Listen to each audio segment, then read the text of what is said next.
The proximity alarm screamed through the bridge of Karzov Prime, and Captain Vrel's scaled lips peeled back in satisfaction. Another drifting wreck. Another opportunity. The Carium slaver leaned forward in his command throne, studying the damaged vessel tumbling through the void near the outer veil. Human design, clearly, colony class. The burned hull plating and failing power signature told a story Vrel had seen 100 times before. Some disaster, some desperation, some fool's dream of reaching the frontier now reduced to floating scrap. Lift designs? Vrel's voice rasped like stone on bone. His sensor officer, a younger Carium named Drask, manipulated the scanning array. One, Captain. Single human. Awake. The rest are in cryosleep. Counts are still coming in, but preliminary scans suggest 1,500 pods, maybe more. Vrel's three-chambered heart quickened. 1,500 humans. At current market rates across the Syndicate slave worlds, that represented more wealth than his entire fleet had captured in the past cycle. His clawed hand tightened on the armrest. This was the score that would elevate him from mere captain to fleet master, perhaps even earn him a seat on the Carium High Council. "Hail them!" Vrel ordered. The communication officer established a channel. Static crackled, then cleared. A human face appeared on the main display. Female, dark-skinned, with close-cropped hair and eyes that held an unsettling calm. She looked directly at Vrel without flinching. "This is Victoria Hayes, speaking for the colony ship New Horizons. Our fusion core suffered a cascade failure 6 days ago. We're adrift and in need of assistance." Vrel studied her. No fear in her voice. No pleading. Just a simple statement of fact, delivered with the kind of composure he associated with veteran commanders, not refugees. "This is Captain Vrel of Karzov Prime. We have received your distress signal. Prepare to be boarded. Comply, and you will not be harmed." The lie came easily. It always did. Victoria Hayes didn't react. She simply nodded once. "Understood. I'm transmitting our airlock codes now. I'll meet your boarding party in the main cargo bay." The channel closed. Dr. Rask shifted uncomfortably. "Captain, that was too easy. Humans usually resist. They fight, or they run, or they beg." Vrel dismissed the concern with a wave of his clawed hand. "She's alone, fool. One human against our entire fleet. What can she possibly do?" He rose from his throne, armor plates clicking. "Prepare boarding teams. I want every cryopod accounted for and ready for transport within the hour. And bring that woman to me once we've secured the ship." Ha! I want to know why she's so calm. 20 minutes later, Vrel stood in the cargo bay of New Horizons, surrounded by his boarding team of 40 armed Carium warriors. The space was vast, designed to hold colonization equipment and supplies. Now it held row after row of cryopods, their status lights blinking green. Healthy humans, preserved and ready for sale. Vrel's fortune delivered into his hands. Victoria Hayes stood near the center of the bay, unarmed, hands visible at her sides. She wore a simple jumpsuit with a colony ship officer's insignia on the shoulder. As Vrel approached, flanked by his guards, she remained perfectly still. "You're very cooperative," Vrel observed, circling her slowly. "Most humans are more emotional when facing their fate." "My fate?" Victoria's voice remained level. "I haven't decided my fate yet, Captain Vrel. Neither of you, really." The comment was so absurd that Vrel actually laughed, a harsh barking sound that echoed through the cargo bay. "You're in no position to make decisions, human. You and your sleeping friends are now property of the Carium Syndicate. You'll be processed, evaluated, and sold to the highest bidder. Your fate was decided the moment our sensors found your ship." Victoria met his gaze. "I'm the elected crisis leader for this colony. These people trusted me to make decisions when things went wrong. I take that responsibility seriously." "How noble," Vrel sneered. "Your responsibility is over. Guards, restrain her." 2 Carium moved forward. Victoria didn't resist as they bound her wrists with energy cuffs. As they did, she spoke quietly. "Before you continue, Captain, I should mention I've activated our emergency beacon. It's broadcasting our location on multiple frequencies. Vrel froze for half a second, then resumed his casual posture. A distress beacon? Here in the Outer Veil? Human patrols don't venture this far from your core worlds. The nearest human fleet is 3 weeks away at maximum FTL. By then, you'll all be scattered across a dozen different markets. He leaned closer. Your beacon is meaningless. Maybe, Victoria said. But I activated it anyway. Seemed like the right thing to do. Something about her tone nagged at Vrel, but he pushed it aside. She was bluffing, or delusional, or simply trying to maintain some dignity in the face of inevitable defeat. He'd seen it before. Some humans clung to hope like a drowning man clings to debris. Load the pods, Vrel ordered his team. Standard processing. Separate them by age and fitness level. And bring her to my command chamber. I want to know more about this colony before we sell them. As his warriors began the systematic work of cataloging and transferring the cryopods, Vrel returned to Karzoth Prime with Victoria in tow. She walked calmly between her guards, showing no sign of distress. That bothered him more than he wanted to admit. In his command chamber, a space designed to intimidate, with its displays of captured weapons and trophies from conquered worlds, Vrel settled into his throne and studied his prisoner. Victoria stood before him, still bound, still composed. "Tell me about your colony," Vrel demanded. "What would you like to know? Where were you headed? What resources did you carry? How much did your people pay for passage?" Victoria considered the questions. "We were heading to a world called Haven's Gate, in the Kepler Expanse. Engineers, farmers, teachers, doctors, families. We pooled everything we had for the journey. Most sold their homes, their possessions. Everything they owned went into this one chance at a new life. And now they'll serve new masters instead," Vrel said. "How does that make you feel, knowing you led them to this?" "I haven't led them anywhere yet," Victoria replied. "The journey isn't over." Vrel leaned forward. "Are you simple? Do you not understand your situation? Your ship is disabled. Your people are unconscious. You are one unarmed human surrounded by a slaver fleet. The journey is very much over. Time will tell." The calm in her voice was infuriating. Vrel slammed his fist on the armrest. "I have raided 43 human colonies in the past 5 cycles. 43. I've taken tens of thousands of your kind. Some fought, some begged, some tried to bargain. All failed. You will fail too. The only question is whether you accept it with dignity or force me to break you first." Victoria's expression didn't change. 43 colonies. That's a lot of families destroyed. A lot of lives stolen. "Business," Vrel said dismissively. "Supply and demand. Humans make excellent laborers. Your endurance, your adaptability, your breeding rate, all valuable. You should be flattered that you're so sought after." "Flattered?" Victoria repeated softly. "That's an interesting word choice." Before Vrel could respond, Drask's voice crackled over the internal comm. "Captain, long-range sensors are detecting a FTL signature. Single vessel, approaching fast. Very fast." Vrel straightened. "Identify." A pause. Then Drask's voice returned, carrying a note of tension. "Captain, it's human. Dreadnought class. Mass signature indicates heavy armament. They'll be here in 4 minutes." The command chamber fell silent. Vrel stared at Victoria, whose expression had shifted slightly. Not quite a smile, but something close. Something knowing. "You said the nearest human fleet was 3 weeks away," Victoria said quietly. "I never said you were right." Vrel's blood went cold. He lunged forward, grabbing Victoria by the collar. "What have you done? I told you. I activated a beacon. Just not a distress beacon."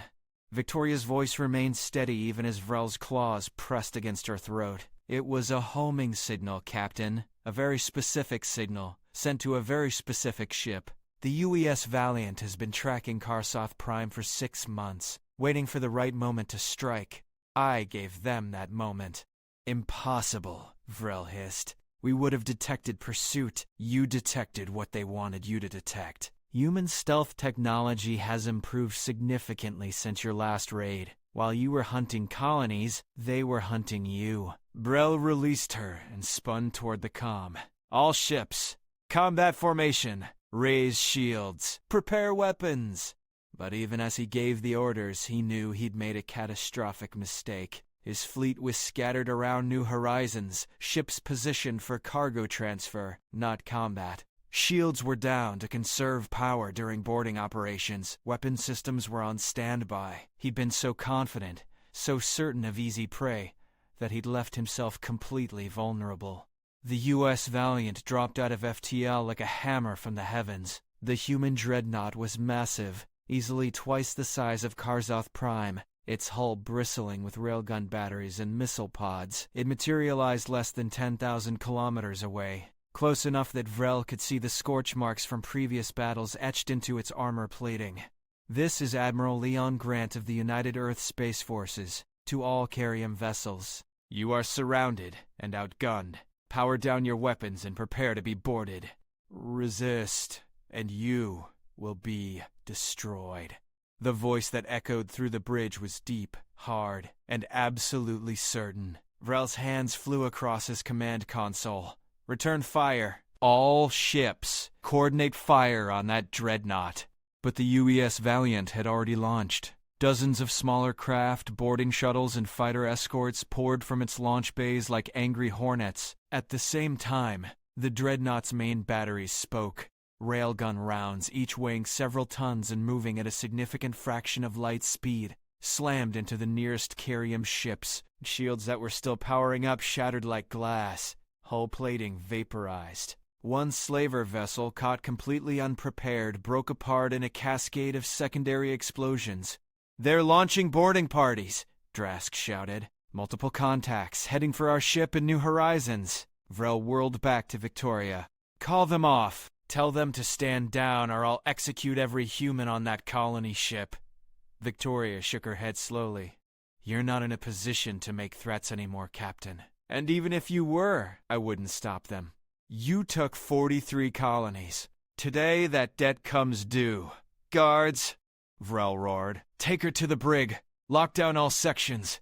But as the guards moved to grab Victoria, the lights flickered. Then the entire ship lurched, artificial gravity fluctuating. Klaxons blared. Brell's command console erupted with warnings. Hull breaches. Internal security compromised. Power fluctuations in critical systems. "What's happening?" Vrel demanded. Drask's face had gone pale. "Captain, our systems are being sabotaged. Someone's inside our network, locking us out of our own ship. I can't override. I can't even identify the source of the intrusion." Vrel turned slowly to Victoria, realization dawning like ice water in his veins. You did this. When?" "The moment I transmitted our airlock codes," Victoria said calmly. "You thought I was being cooperative.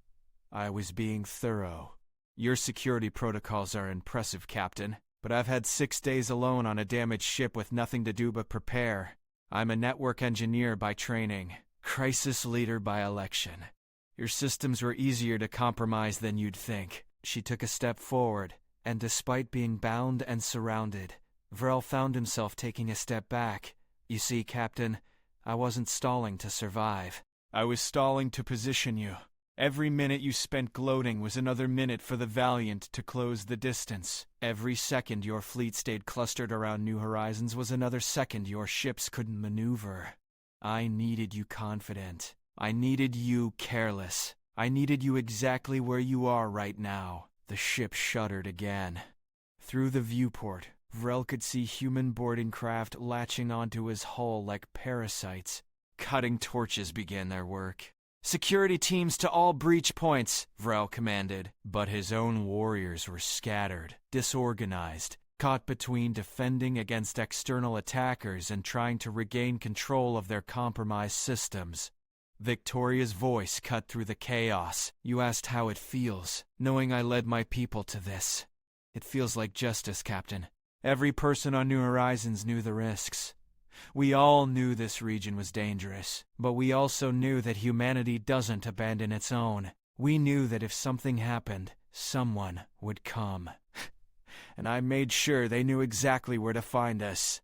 The command chamber doors exploded inward. Human Marines in heavy combat armor poured through, weapons ready. They moved with the precision of experienced soldiers, securing the room in seconds. Vrel's guards raised their weapons, but a voice boomed through external speakers. "Stand down, or be cut down. Choose now." The Karyam warriors looked to Vrel. He felt the weight of their stares, felt the weight of his failure crushing down on him. Slowly, he raised his hands in surrender. His guards followed suit. A human officer approached, removing his helmet. The man was older, with gray in his hair and scars on his face that spoke of decades of combat. Admiral Leon Grant studied Drell with cold eyes. "Captain Vrel of Karzov Prime, you're under arrest for multiple counts of kidnapping, slavery, piracy, and crimes against humanity. Your fleet is neutralized. Your crew is surrendering across all vessels." Vrel said nothing. Grant turned to Victoria. "Ma'am, are you hurt?" "No, Admiral. Thank you for the timely arrival." Grant gestured to a Marine who quickly removed Victoria's restraints. She rubbed her wrists, then walked past Vrel without a glance, as if he'd already ceased to matter. But then she stopped, turned back, looked at him with those calm, devastating eyes. "There's something you should know, Captain. I didn't grow up on Earth. I grew up on a colony called New Melbourne. Beautiful place. Warm seas, 2 moons, forests that went on forever. I was 8 years old when the Karyam came. I watched from a hiding spot as raiders like you took my parents, my neighbors, everyone I knew, took them in chains to ships just like this one. I never saw them again." Vrel's stomach twisted. "I was rescued by a human patrol 3 days later," Victoria continued. "Spent the next 20 years learning, training, preparing. Became an engineer so I could understand ships and systems. Volunteered for colony missions because I knew they were targets. I've been waiting, Captain, waiting for the chance to be on the other side of this transaction, to be the one standing when the rescue comes, to be the voice that says no more." She stepped closer, and Vrel couldn't help but flinch. "You wanted to know how it feels. It feels like keeping a promise. To my parents, to every human you've ever taken, to every family you've destroyed. It feels like the moment the prey looks the predator in the eye and reminds them that humans are never just prey. We're survivors, we're planners, and we remember." Admiral Grant placed a hand on Victoria's shoulder. "The colonists are being revived. Medical teams are checking them now. Everyone's safe." Victoria nodded, then turned her attention to the viewport. Beyond the chaos of disabled slaver ships and human boarding parties, new horizons floated, battered but intact. "Captain Vrel," Admiral Grant said, "you're being transferred to a holding facility where you'll await trial. But before you go, I want you to understand something. This wasn't luck.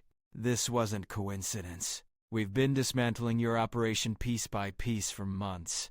Every ship you've lost to accidents, every raid that mysteriously failed, every market that suddenly dried up, that was us. The UES Valiant has been shadowing your fleet since you hit the Darwin's Hope colony 4 months ago. We let you think you were succeeding. We let you get comfortable. We needed you to lead us to your supply routes, your buyers, your entire network." Vrel's legs felt weak. "All of it? Everything?" "Everything," Grant confirmed. "And now we have it all. Ships, manifests, communication logs, financial records.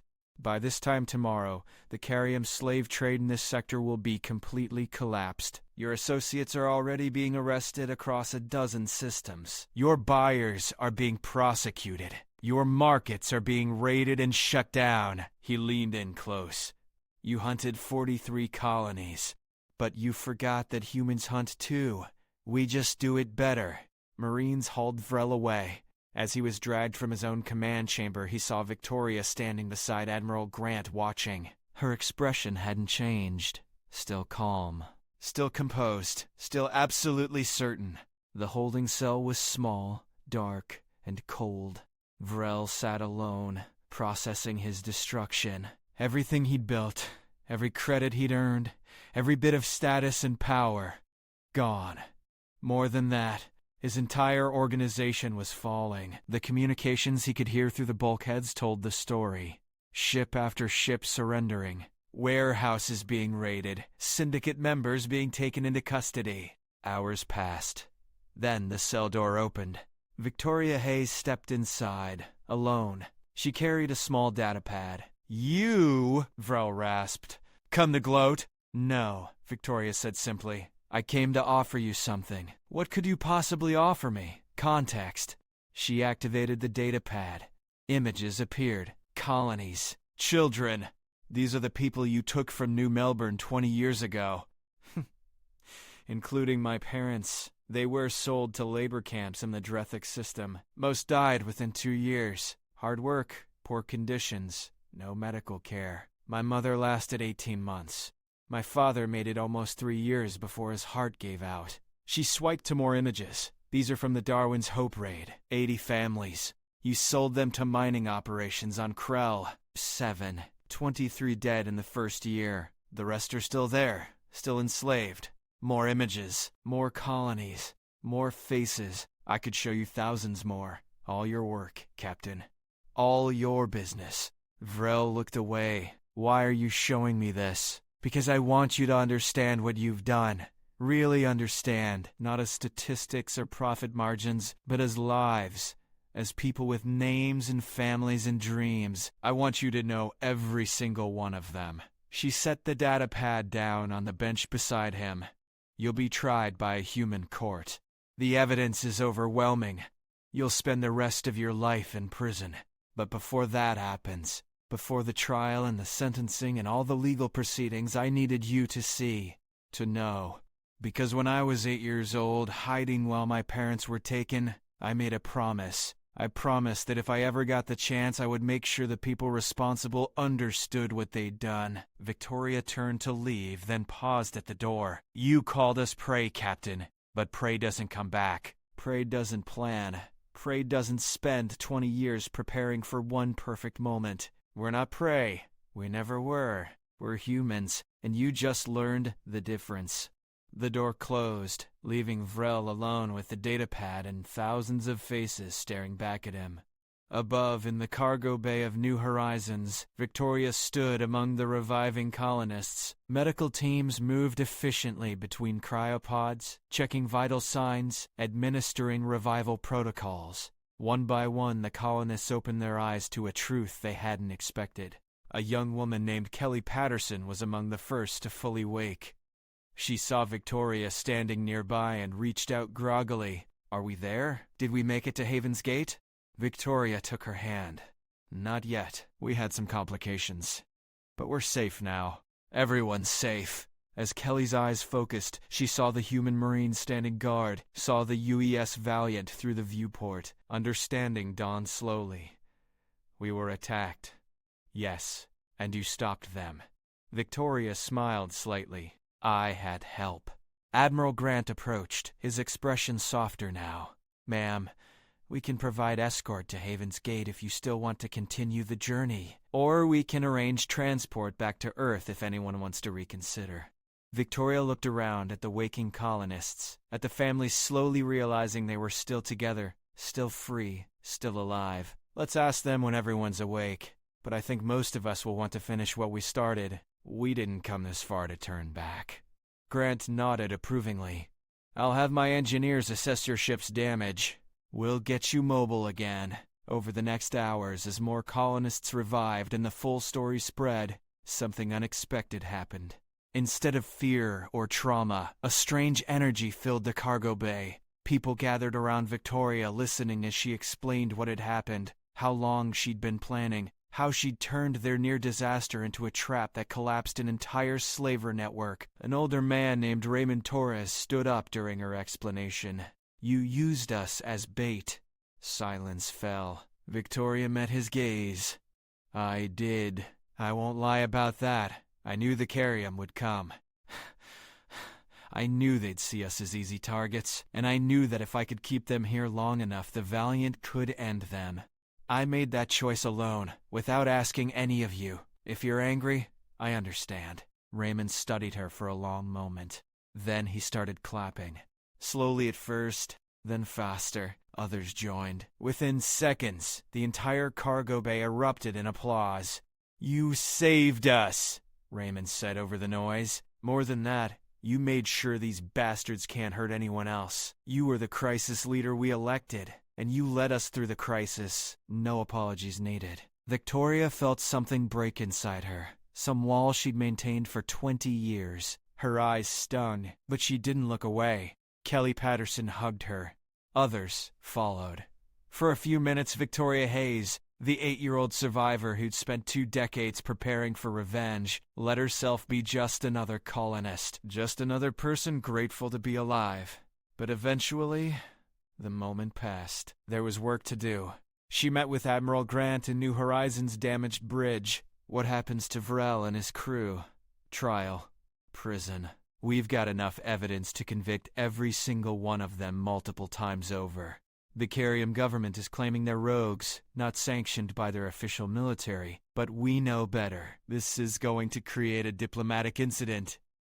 Good, Victoria said simply. Grant smiled grimly. My thoughts exactly. We've been too soft on the Carium for too long. Maybe this will finally force the politicians to take action. He paused. You know, we could use someone like you. Intelligence Division is always looking for people who can think strategically and stay calm under pressure. Victoria shook her head. Thank you, but no. I have a colony to help build. That's what I signed up for. That's what I still want. Fair enough. But the offer stands if you change your mind. 3 days later, New Horizons limped into orbit around Haven's Gate, escorted by the UES Valiant. The planet was everything the promotional materials had promised. Green continents, blue oceans, a yellow sun that felt warm and welcoming. Victoria stood in the observation deck with the other colonists, watching their new home grow larger in the viewport. Kelly Patterson stood beside her. Do you think they'll come back? Kelly asked quietly. The Carium? Or others like them? Maybe, Victoria admitted. The galaxy is dangerous. There will always be predators looking for prey. But we're not prey. No, we're not. And every time someone forgets that, we'll remind them. The landing shuttles were ready. The colony equipment was prepared. 1,500 people, once bound for slavery, were about to start the lives they'd dreamed of. Before she boarded her shuttle, Victoria took one last look at the stars beyond Haven's Gate. Somewhere out there, in prisons and holding cells, the members of Karsoft Prime's crew were beginning their sentences. Somewhere out there, other slavers were hearing the story, learning what had happened when they mistook one calm human voice for weakness instead of strength. She thought of her parents, hoped they would be proud. Then Victoria Hayes, survivor and crisis leader, turned away from the past and walked toward the future. The colonists followed. They had a world to build, and this time, no one would take it from them.